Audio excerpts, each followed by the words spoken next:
Hello दोस्तों, good evening, नमो नमः। आप सभी का आपके अपने यूट्यूब चैनल EMS क्लासेस 1 में मैं माला मैम आप सभी का हार्दिक स्वागत और अभिनंदन करती हूँ। इस क्लास में दोस्तों हमारी जो क्लास है प्रश्नोत्तरी की है।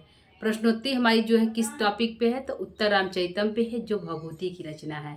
ठीक है दोस्तों, तो आइए हम लोग स्टार्ट करते हैं अपनी प्रश्नोत्तरी पर। दोस्तों इससे पहले जो एक दो क्लास है उत्तर रामचरितम के किराता अर्जुनीय और नीति शतकम पे हमने जो है प्रश्नोत्तरी करा दिया है और यूट्यूब पर यह उपलब्ध है। ठीक है, यदि आप उसको देखना चाहते हैं तो आप जाकर चैनल के माध्यम से प्लेलिस्ट के द्वारा देख सकते हैं या यूट्यूब पर भी देख सकते हैं। ठीक है दोस्तों, तो आइए हम लोग स्टार्ट करते हैं अपनी आज की प्रश्नोत्तरी, जो हमारा उत्तर रामचरितम पे है। आज का हमारा पहला प्रश्न, जो बासंती राम का स्वागत करती है।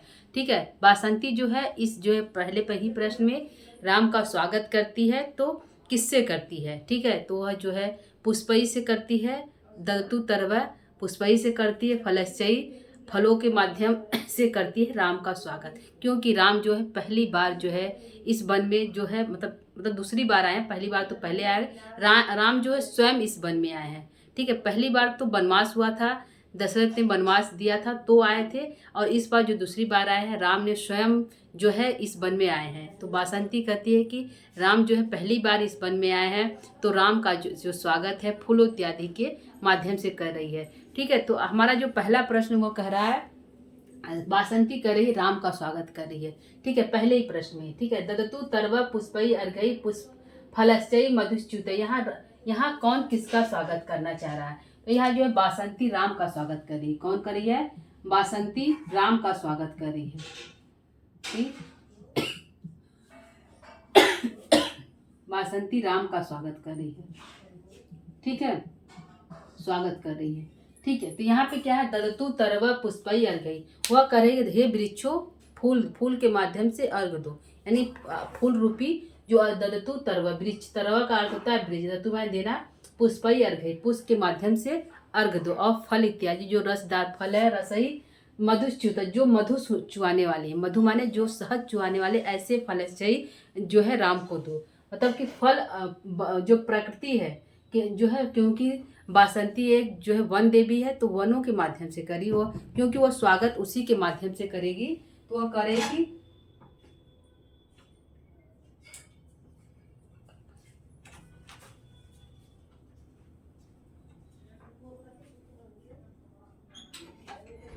ठीक है, तो वह फलों के जो है फलों इत्यादि के माध्यम से जो है राम का स्वागत करती है।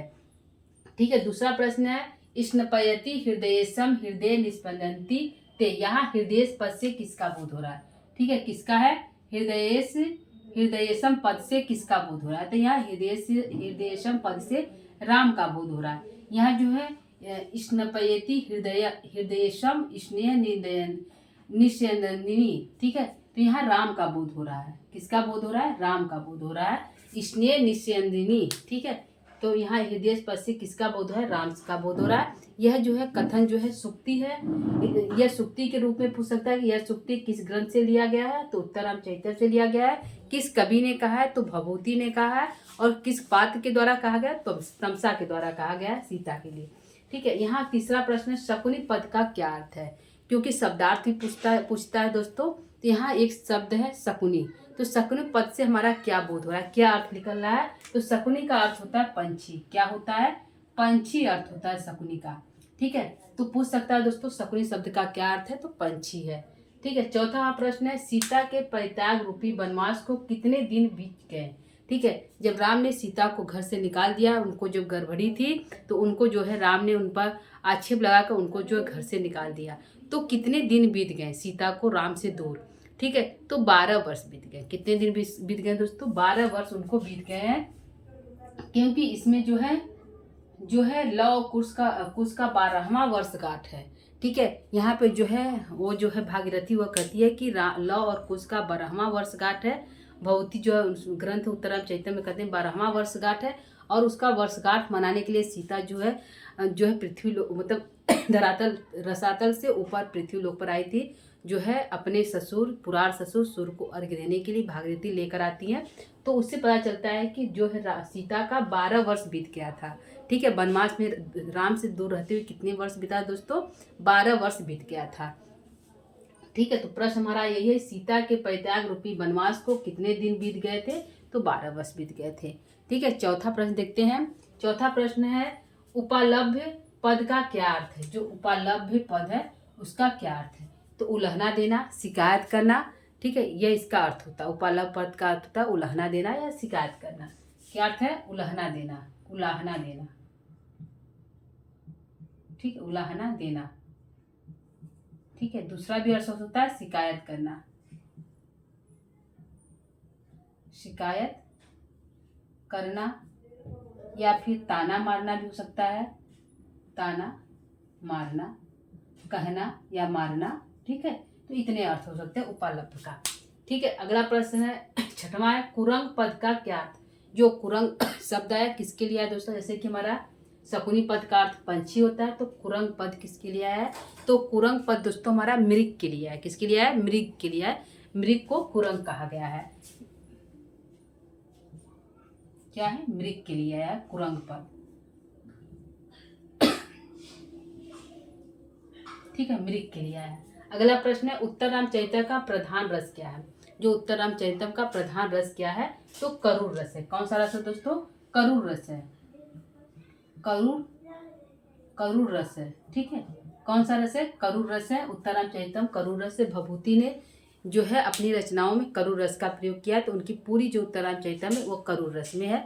इसमें राम और सीता जो है दोनों विलाप करते हैं। ठीक है, दोनों की जो है, राम जो है सीता जो है राम की स्थिति देखकर, उनके हृदय की अवस्था को देखकर वो बहुत रोती हैं, और सीता भी बहुत रोती हैं, राम भी बहुत रोते हैं। तो यहाँ जो उत्तर रामचरितम का प्रधान रस करूर हो गया। ठीक है, क्या हो गया दोस्तों?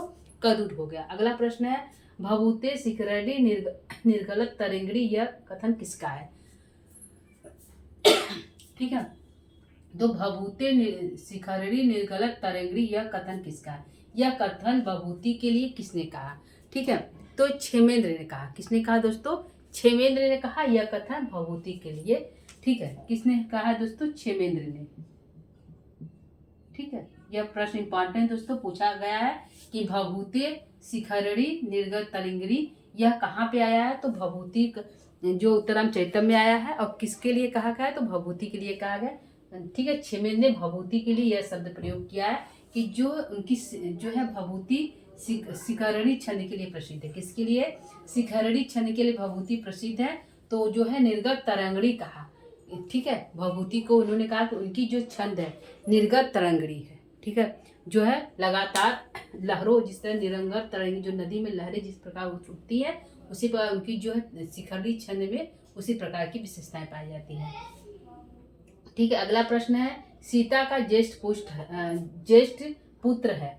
तो सीता के 2 पुत्र हुए थे, लव और कुश। तो उनका बड़ा पुत्र का क्या नाम है? लव है या कुश है? ठीक है, प्रश्न है सीता का ज्येष्ठ पुत्र का क्या नाम है? ठीक है, ठीक है, सीता का ज्येष्ठ पुत्र है, तो कौन है दोस्तों? लव या कुश? तो कुश है। ठीक है, क्या आंसर होगा? कुश इनका ज्येष्ठ पुत्र है, लव इनका छोटा पुत्र है। आता है लव कुश। ठीक है, क्या आता है? लव कुश आता है। तो कुश इनका ज्येष्ठ पुत्र है, लव इनका छोटा पुत्र है।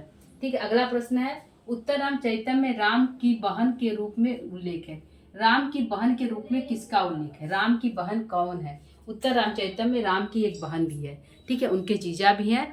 ठीक है, तो यहाँ पे प्रश्न है कि राम की बहन का क्या नाम है? ठीक है, या राम की बहन का उल्लेख किस नाम से उल्लेख है? उत्तर रामचरितम राम की बहन के रूप में उल्लेख किसका है? तो शांता है। कौन है? शांता है। इनके पति ऋषि सिंह है। ठीक है, इनके पति ऋषि सिंह है। पूछ सकता है उत्तर रामचरितम के जो राम की बहन सीता, उनके पति क्या नाम है? तो ऋषि सिंह है। ठीक है, ऋषि सिंह जो इनके जो है राम के जीजा हैं और शांता के पति हैं। ठीक है, शांता, सॉरी दोस्तों, शांता। ठीक है, अगला प्रश्न है, त्वं जीवितम त्वमसि हृदयम द्वितीयम। ठीक है, त्वं हृदयम त्वमसि हृदयम द्वितीयम, इस पंक्ति में कौन सा अलंकार है? ठीक है, इस पंक्ति में किस अलंकार का प्रयोग किया गया है?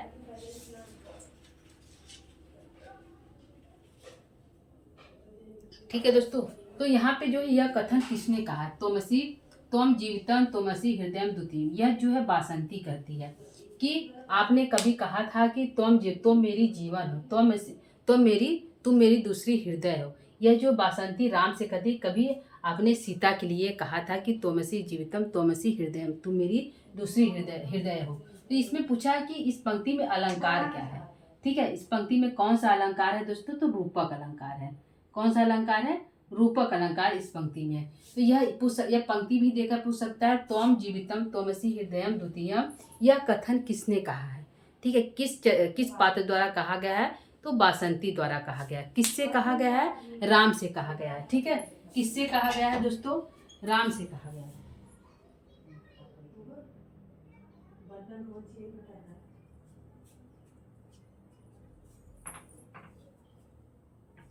ठीक है, तो यह कहा गया त्वमसि जीवितम त्वम जीवितम त्वमसि हृदयम द्वितीयम।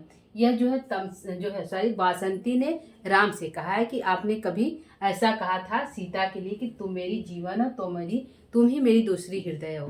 ठीक है, तो इसमें अलंकार पूछा है तो रूपक अलंकार है। तो दो तरह से पूछ सकता है, इसमें कई क्वेश्चन बनेंगे। किसने कहा, बासंती ने कहा, किससे कहा, राम से कहा, या किस पूछ सकता है कि त्वम जीवितम त्वमसि हृदयम द्वितीयम, यह जो है किस ग्रंथ से लिया गया, तो उत्तरम चैतन्य से लिया गया, या किस कवि द्वारा कहा गया है, तो भभूति द्वारा कहा गया है। ठीक है दोस्तों, इतने प्रश्न हमारे बनते हैं। अगला है, प्रिया शोको जीवितम कुसुम इव धर्मो ग्लपयति में अलंकार। जो प्रिया शोक है, प्रिया के शोक रूपी जो आपका ये इसमें जो है प्रिया शोको जीवितम कुसुमी धर्मो गलपति, ये राम के लिए कहा गया। जो राम का हृदय है वह किस प्रकार गल रहा है, प्रिया के शोक में, सीता के शोक में उनका जो हृदय है कुसुम इव, जिस प्रकार कुसुम के धूप कुसुम के यदि धूप लगने से जीवम कुसुम इव धर्मो गलपति, घाम लगने से जो पुष्प होता है मुरझा जाता है, उसी प्रकार प्रिया का जो सुख है, प्रिया रूपी सीता का जो शोक है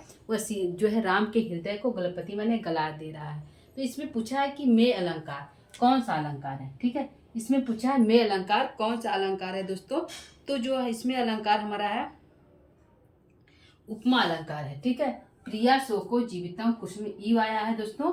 ठीक है, यहाँ पे ई धर्मो, तो यहाँ पे कौन सा अलंकार है, उपमा अलंकार है। उपमा अलंकार है। ठीक, दो क्वेश्चन है यहाँ पे, प्रिया शोको जीवितम कुसुमी धर्मो ग्लपयति में कौन सा अलंकार है, तो उपमा अलंकार है। ठीक है, अगला प्रश्न देखते हैं दोस्तों। सोढ़ में प्रकृति प्रत्यय है, जो सोढ़ शब्द आया है उसमें कौन सी प्रकृति और प्रत्यय है। ठीक है दोस्तों, इसमें जो है कौन सी प्रकृति और प्रत्यय सोढ़ शब्द में।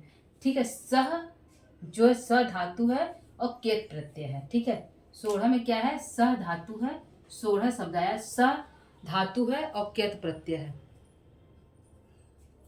ठीक है दोस्तों, क्या है, सह धातु है, सह धातु है और केत प्रत्यय है, केत प्रत्यय है। ठीक है, सोढ़ केत प्रत्यय है तो केत। ठीक है, सोढ़ बना हमारा। ठीक, केत प्लस सह प्लस सोढ़ पूछ सकता है। सोढ़ में प्रकृति प्रत्यय क्या है, तो सह धातु है और केत प्रत्यय है, सोढ़ शब्द बना। ठीक है, अगला प्रश्न है, काकली पद का अर्थ क्या है। जो काकली जो शब्द होता है वो उसका क्या अर्थ है, तो तोतली बोली। क्या अर्थ होगा दोस्तों, तोतली बोली शब्द आया है काकली के लिए। किसका है, काकली शब्द का क्या है, तोतली बोली।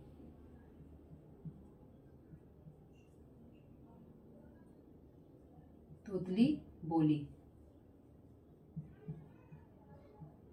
ठीक है, तोतली बोली हमारा काकली शब्द का अर्थ होता है। ठीक, अगला प्रश्न है, प्रवांतु में धातु एवं लकार क्या है। ठीक है, प्रवांतु में धातु और लकार क्या है, प्रकर वा धातु, और जो है धातु में एवं लकार क्या है, तो जो है लोट लकार का प्रथम पुरुष बहुवचन है। क्या है दोस्तों, लोट लकार का प्रथम पुरुष बहुवचन हमारा है।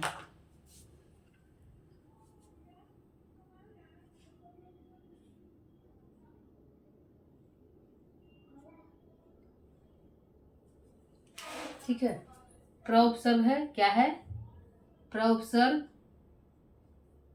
प्रउपसर्ग है, और क्या है, वा धातु है, और क्या है, प्रवंतु है, तो लोट लकार है, प्रवांतु है, लोट लकार, प्रवतु प्रवंत प्रवंतु प्रवांतु है, तो लोट लकार प्रथम पुरुष बहुवचन, प्रथम पुरुष और बहुवचन, बहुवचन, प्रथम पुरुष बहुवचन।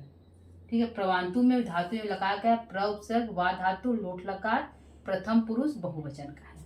ठीक है, प्रथमा का प्रथम पुरुष, प्रथमा का प्रथम पुरुष, प्रथमा बहुवचन का है। ठीक है दोस्तों, अगला प्रश्न। ठीक है दोस्तों, तो आज ये हमारा प्रश्न समाप्त हो गया दोस्तों। 15 प्रश्न है, प्रश्न को एक बार फिर से देखते हैं। ठीक है, पहला प्रश्न है, यह जो है बासंती जो है राम का स्वागत करती है। क्या ददतु तरव पुष्पई अर्घई फलश्चय मधुश्च्युत, यहाँ कौन किसका स्वागत करता है, बासंती राम का स्वागत करती है। दूसरा है स्नपयति हृदयेशम, तो यहाँ जो पूछा हृदयेशम पद से किसका बोध हो रहा है, तो हृदयेशम पद से राम का बोध हो रहा है। ठीक है, अगला है शकुनी पद का क्या अर्थ है, पंछी है। सीता के परित्याग रूपी वनवास को कितने दिन बीत गए थे, 12 वर्ष बीत गए थे। ठीक है, उपलब्ध पद का क्या अर्थ है, तो उलाहना देना, शिकायत करना या ताना मारना कहना। कुरंग पद का क्या अर्थ है, तो मृग आया। कुरंग पद का क्या अर्थ है दोस्तों, मृग है। उत्तराम चैतन्य का प्रधान रस क्या है, तो करूर रस है। भभूते शिखरी निर्गल तरंगड़ी, यहाँ यह कथन किसका, तो छेमेन जो है भभूति के लिए कहते हैं, उनके शिखरड़ी छंद के लिए उन्होंने यह शब्द प्रयोग किया है, उक्ति दी है। सीता का देश पुष्प का क्या नाम है, तो कुश नाम है। उत्तर राम चैतन्य राम की बहन क्या नाम है, शांता। जीजा का नाम क्या होगा, तो श्रृंग, ऋषि श्रृंग है। त्वम जीवितम त्वमसि हृदयम द्वितीयम, इस पंक्ति में अलंकार क्या है, तो रूपक अलंकार है। ठीक है, प्रिया शोको जीव कुसुम इव, इव आया है। धर्मो गलपति में अलंकार है, तो उपमा के लिए के समा। 16 में प्रकृति प्रत्यय क्या है, सह श जो है धातु कृत प्रत्यय है। काकली पद का क्या अर्थ है, तोतली बोली। प्रवांतु में धातु में लकार क्या है, तो प्र उपसर्ग वा धातु और जो लोट लगा प्रथम पुरुष लोट लगा का बहुवचन हमारा प्रवांतु बना। ठीक है दोस्तों, तो आज का हमारा प्रश्नोत्तरी था उत्तर राम चैतन्य पे। ठीक है दोस्तों, तो आज के लिए इतना ही। अगले टॉपिक हम फिर जो है प्रश्नोत्तरी के साथ फिर उपस्थित होंगे। तब तक के लिए दोस्तों नमो नमः, शुभ रात्रि।